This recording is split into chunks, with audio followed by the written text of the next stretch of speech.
kegiatan-kegiatan lapangan, dan di lapangan itu kami menemukan ya dari beberapa orang yang kemudian dilakukan atau diamankan, kami menemukan bukti yang akurat sehingga kami anggap prosesnya adalah fultoid. Dalam hal ini, tindakan yang kami lakukan saat itu adalah pastinya meminta keterangan. Kemudian selain meminta keterangan, bukti berupa uang juga sudah kami pegang. Kemudian dengan keterangan-keterangan tersebut, kemudian ada beberapa tempat. Jadi bukan hanya di Kendari saja pimpinan. Ini juga kami lakukan ada di tempat lain, yaitu di Jakarta. Karena pihak swastanya posisinya saat itu ada di tempat lain, di Jakarta. Nah, dengan 2 lokasi dan beberapa orang yang sudah kami lakukan tindakan penangkapan tersebut, didapatkan informasi bahwa uang tersebut ini semuanya adalah ditujukan kepada seseorang yang merupakan pejabat atau kepala daerah atau penyelenggara negara. Waktu itu posisinya yang bersangkutan tim menganggap bahwa ada di lokasi tersebut atau masih di sekitar pulau tersebut atau di provinsi tersebut. Tapi ternyata yang bersangkutan sudah meninggalkan tempat dan sudah berada di tempat lain. Jadi posisinya adalah kami lakukan pengembangan tindakan penyelidikan dengan melakukan pengejaran ke tempat tersebut. Nah, ini yang perlu kami luruskan pimpinan, bahwa yang mungkin diisukan atau disampaikan atau mungkin didengar di lapangan saat itu, terutama di lokasi acara, bahwa itu sama sekali tidak ada anggota atau pegawai KPK yang melakukan kegiatan pada malam itu.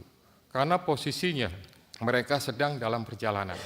Kami monitor pergerakannya dari Kendari ke Makassar, mereka harus transit dulu di Balikpapan. Karena itu merupakan perjalanan yang tercepat menuju ke Makassar. Nah, dari situ kami yakin bahwa kalau toh memang ada mungkin yang melakukan kegiatan-kegiatan, kami pastikan bahwa itu bukan pegawai KPK, bukan para penyelidik yang kami tugaskan berdasarkan surat perintah.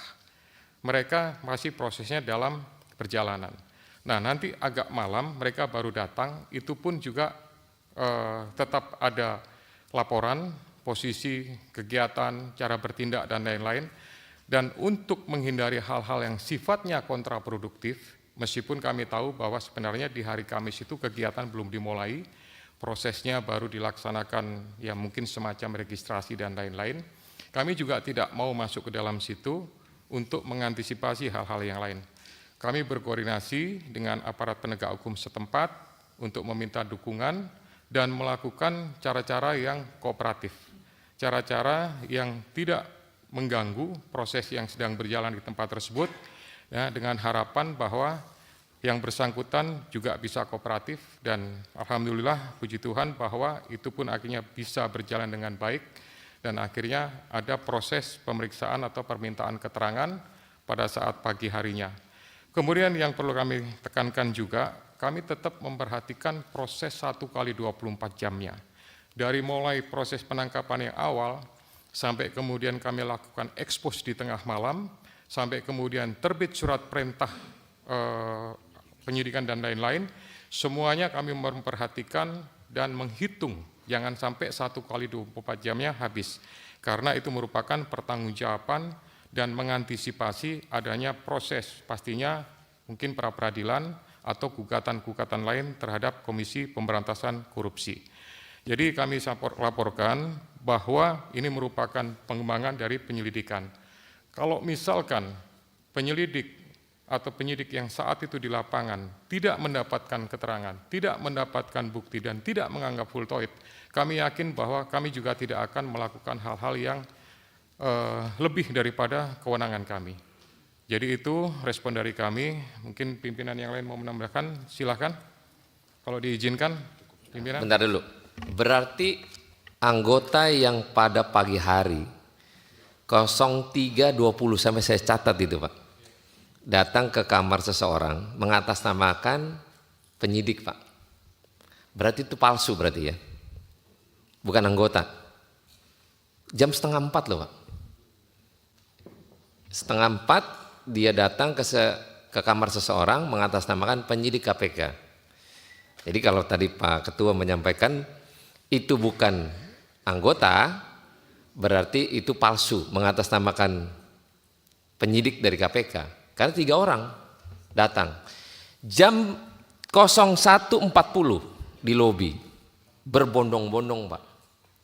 Saya takut Pak, ini jadi keributan karena suasana yang tidak seharusnya terjadi.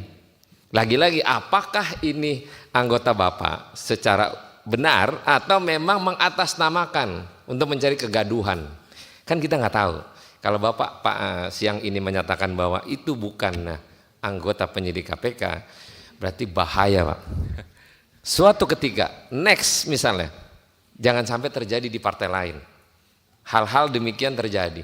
Kiranya mungkin di rapat ini secara terbuka, secara kelembagaan, bahwa kita saling menghormati Pak, di antara penegakan hukum dengan partai politik yang memang lagi buat acara di mana partai politik semua di ruangan ini 8 partai pasti punya masalah di anggotanya masing-masing.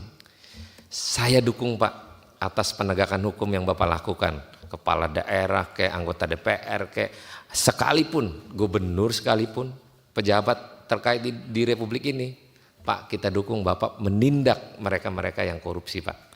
Tapi tolong dikemas dengan begitu humanisnya, kelembagaan kita saling menghormati, dan jangan lagi ada atas nama seperti maaf Pak Johanis Tanak, tiba-tiba Pak Johanis Tanak ngomong, oh ini ada OTT, tapi orangnya di sana misalnya gitu. Ternyata terkonfirmasi bukan Bapak yang ngomong. Ini wartawan yang menyeplit cerita tentang seolah-olah pemberitaan sebelum penangkapan itu terjadi. Mohon maaf Pak Johanis Tanak, biar langsung bicara enak. Silakan Pak Ketua. Saya sampaikan dulu pimpinan, yang kami maksud bahwa bukan anggota itu pada saat malam, gitu. Kalau yang ke hotel itu dipastikan bahwa itu adalah pegawai KPK. Iya, Pak Deputi pastikan? Pastikan. Ya. Jadi awalnya kami berharap bahwa yang bersangkutan hasil koordinasi dengan APH setempat, yang bersangkutan akan datang kooperatif. Tapi kami tunggu karena tidak datang, akhirnya kami lakukan mendatangi tempat beliau. Jadi yang kami laporkan tadi adalah pada saat sore sampai dengan malam, itu kami pastikan bahwa anggota kami tiba di Makassar itu sudah malam sekitar jam 9, jam 10 baru tiba. Adalah pegawai KPK, resmi itu, siap.